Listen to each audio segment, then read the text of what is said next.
আসসালামু আলাইকুম রহমতুল্লাহ। সম্মানিত দর্শক, আজকে আমি আপনাদেরকে একটা বিশেষ আমল দিতে যাচ্ছি। আমলটা হলো, এমন কোন সময় 8 বার সূরাতুল ফাতিহা পড়লে আপনার মনের সকল আশা পূর্ণ হয়ে যাবে এবং আপনার শরীরের মধ্যে যদি কোনো প্রকার অসুস্থতা থেকে থাকে সেই অসুস্থতা দূর হয়ে যাবে।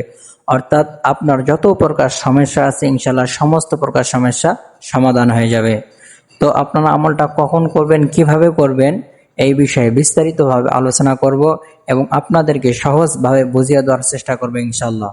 সম্মানিত দর্শক, তো আপনি যদি এই চ্যানেলে নতুন হয়ে থাকেন তাহলে অবশ্যই সাবস্ক্রাইব করে পাশে থাকবেন, যাতে করে নতুন নতুন ভিডিওগুলো সবার আগে পেয়ে যান। আগে থেকে সাবস্ক্রাইব করলে আপনাকে অসংখ্য ধন্যবাদ।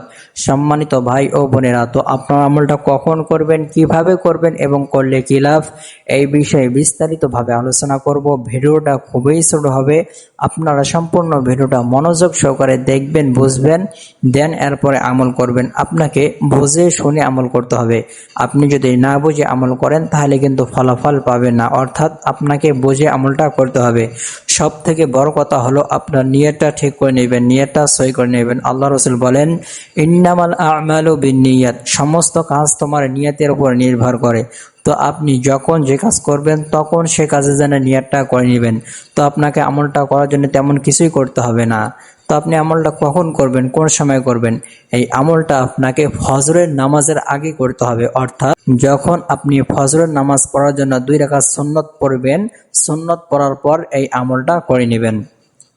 তো আপনার আমলটা কিভাবে করবেন, আপনাকে আমলটা করার জন্য তেমন কিছুই করতে হবে না। পবিত্র হয়ে এবং নিয়তটা সহি করে আমলটা করতে হবে। তো আপনাকে আমলটা শুরু করার আগে অবশ্যই 3 বার ইস্তেগফার পড়তে হবে। আস্তাগফিরুল্লাহ, আস্তাগফিরুল্লাহ, আস্তাগফিরুল্লাহ। এরপরে আপনাকে 3 বার দরুদ শরীফ পড়তে হবে, অর্থাৎ দরুদে ইব্রাহিম, যে দরুদ শরীফ আমরা নামাজের মধ্যে পড়ে থাকি, এই দরুদ শরীফ আপনাকে 3 বার পড়তে হবে।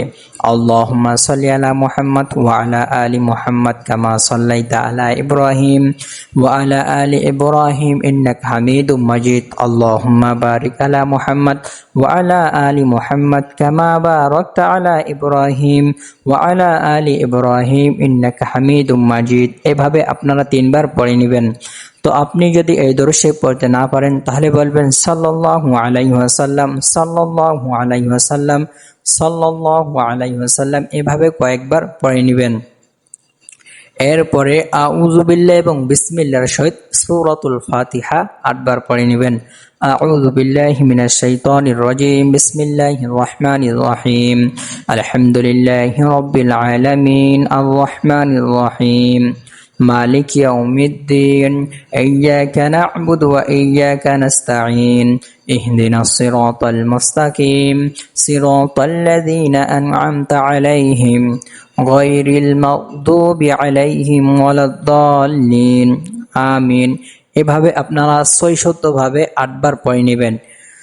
এভাবে আমলটা করলে কি হবে, তো আমি আপনাকে যেভাবে আমলটা করতে বললাম আপনি যদি ঠিক এভাবে আমলটা করতে পারেন, এই আমলটা করলে আপনার শরীরের মধ্যে যদি কোনো প্রকার অসুখ থেকে থাকে, অসুবিধা থেকে থাকে, সমস্ত প্রকার অসুবিধা দূর হয়ে যাবে। অথবা আপনি যদি অসুস্থ থাকেন ইনশাল্লাহ সুস্থ হয়ে যাবেন।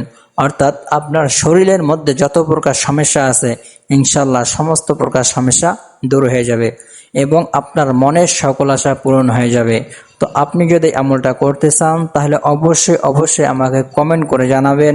আমি আপনার জন্য বিশেষভাবে দোয়া করব আল্লাহ রাব্বুল আলামিন যেন আপনার মনে সমস্ত প্রকার আশা পূরণ করে দেয়। তো আজকের ভিডিও এই পর্যন্ত। আপনারা সকলে ভালো থাকবেন, সুস্থ থাকবেন। দেখা হবে অন্য কোনো ভিডিওতে। আল্লাহ হাফেজ।